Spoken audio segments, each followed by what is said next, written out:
Top 10 highest transfer fees received by Benfica. Benfica's famed youth academy has consistently produced several generations of world-class talent over the years. The club has a fantastic youth recruitment network, and they have the facilities to help these young players develop properly. However, it is very common to see these players begin to itch for a move to a bigger club as they get closer to becoming the finished product. When these bids come pouring in, the Portuguese giants almost always make a healthy profit from the sale. In this video, we take a look at the top 10 highest transfer fees received by Benfica in the club's history, starting with a certain world-class winger that struggled to cut it in the English Premier League. Before those dazzling displays under the bright lights of Santiago Bernabéu and those dull moments in a struggling Manchester United team, Ángel Di Maria was doing his best work in the Liga Portugal with Benfica Football Club.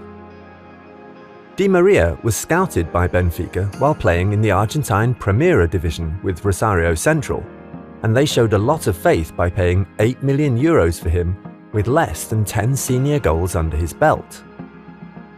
It took a couple of seasons for him to truly shine in Portugal, but when he did, he commanded the attention of Spanish giants Real Madrid. The tricky winger announced himself to the rest of the world with some eye-catching performances in the 2009-10 Europa League season, convincing Madrid that he was worth Benfica's €33 million asking price. By the end of that season, Real Madrid opened the checkbook and signed a player who was clearly on his way to international superstardom. You would be forgiven if you don't remember the fact that Renato Sanchez is a Golden Boy Award winner. The midfield maestro, with the world at his feet at the age of 19, did not quite live up to expectations, but he remains one of the finest talents to come out of the youth academy at Benfica. Sanchez had been with Benfica since his under-15 days in 2010, but he had to wait until the 2015-16 season for his breakthrough year. He was a regular feature in Benfica's first team that year, delivering some scintillating performances in the Liga NOS and the Champions League. By the end of the season, there were several big clubs across Europe interested in securing his services, but Bayern Munich won the race with a transfer bid of €35 million. He won the Golden Boy Award barely 3 months after signing for the Bundesliga giants, but he never really found a place in the team in his time there until his departure in 2019. Victor Lindelöf actually started his career with the Swedish club Västerås IK way back in 2009, but he was still only 18 when he joined Benfica B 3 years later. He was signed for about €3 million and made his first senior appearance for the club the next season, but he was not a first-team regular until the 2015-16 season. His performances that year were enough to earn him the trust of the manager, and he enjoyed a significantly higher amount of game time the next year. That was his true breakthrough year, as it was the year that brought him onto the radar of Manchester United.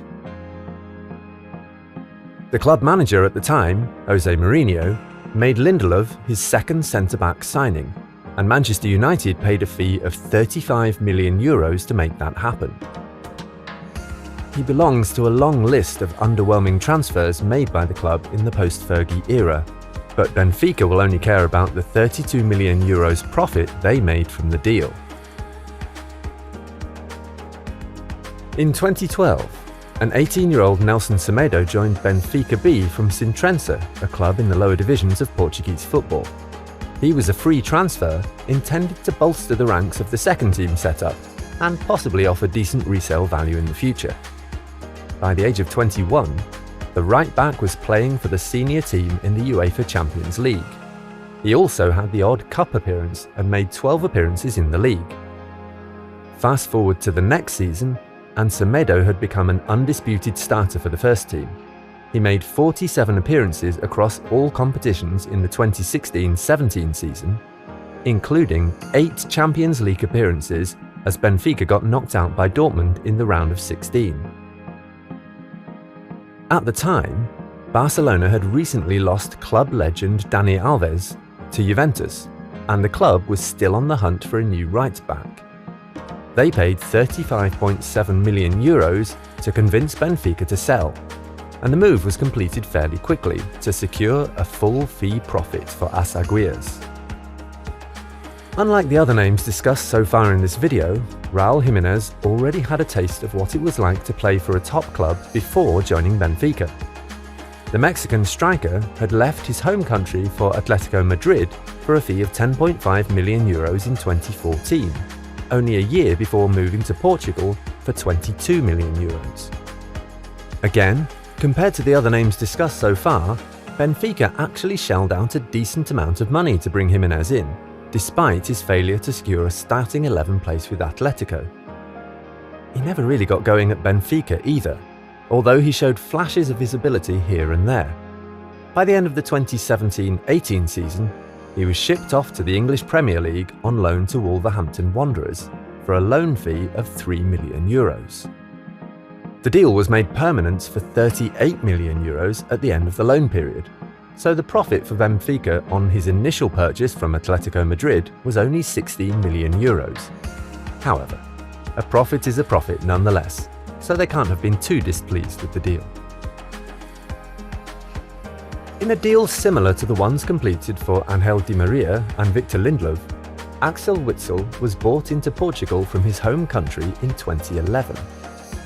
The midfielder with a head full of hair was signed from Standard Liga for a fee of €9 million, which was reasonable considering the fact that he was a 22-year-old first-team regular with Champions League and Europa League appearances under his belt.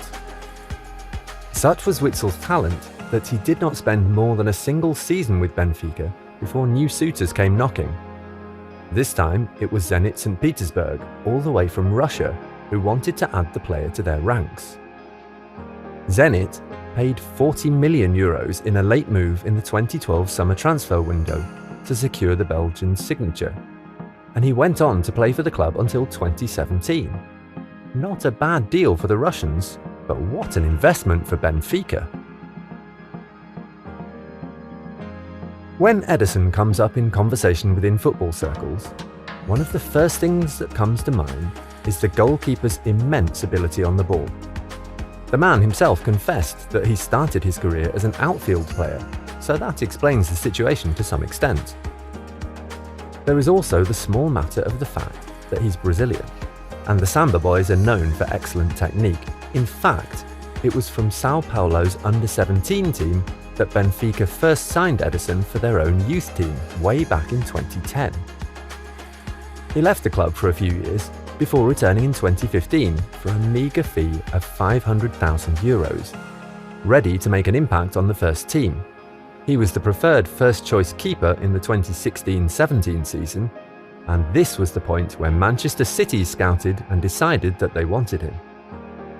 By July 1st, 2017, merely 2 years after his return to Benfica, Ederson signed for Manchester City for a €40 million fee. It was not only a fantastic return on investment for Benfica, but also a lot of money to pay for a goalkeeper. However, having gone on to win several trophies at the Etihad, it is safe to assume that this deal ended happily for both parties. Manchester City must have been so happy with the deal for Ederson that they did not flinch when Benfica asked for €68 million to let Rúben Dias go 3 years later. The Portuguese centre-back had been with Benfica throughout his career, starting with the youth team at the tender age of 11. However, the appeal of Premier League football with one of the best clubs in the world was understandably too good to ignore, and he immediately registered his interest in completing a move to the Etihad and linking up with legendary manager Pep Guardiola.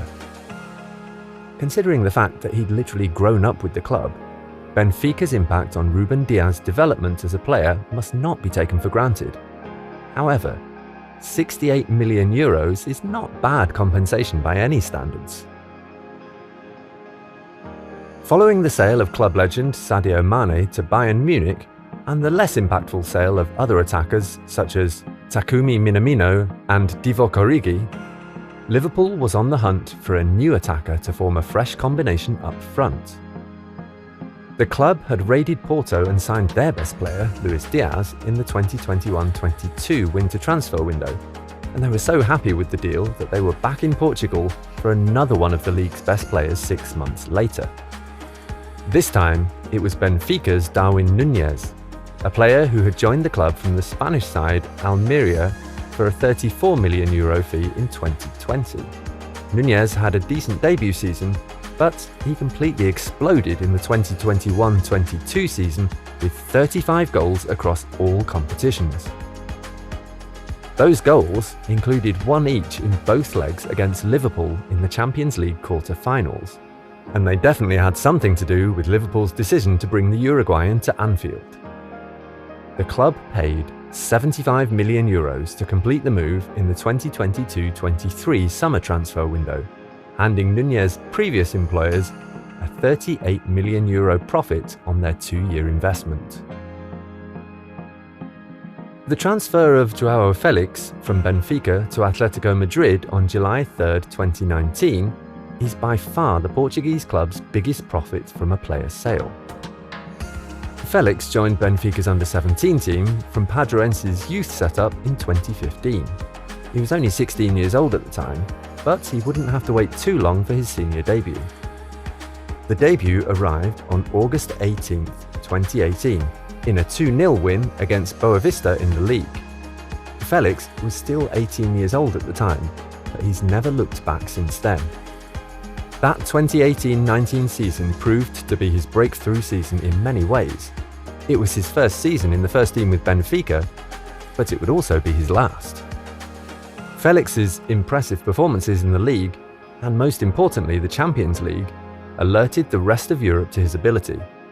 Such was the hype around him that Atletico Madrid, a club rarely known for splashing the cash, paid a whopping €127 million to beat other clubs to his signature.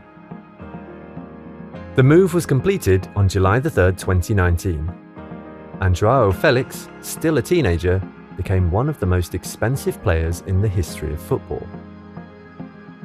Although some of these signings did not live up to the hype after leaving Benfica for greener pastures, there is no doubt that the club always has 1 or 2 serious talents being produced in its youth academy. As long as that is the case, the big clubs in England, Germany, Spain and other top leagues will continue to look to Portugal for answers in the transfer window, and Benfica will always be ready to provide those answers.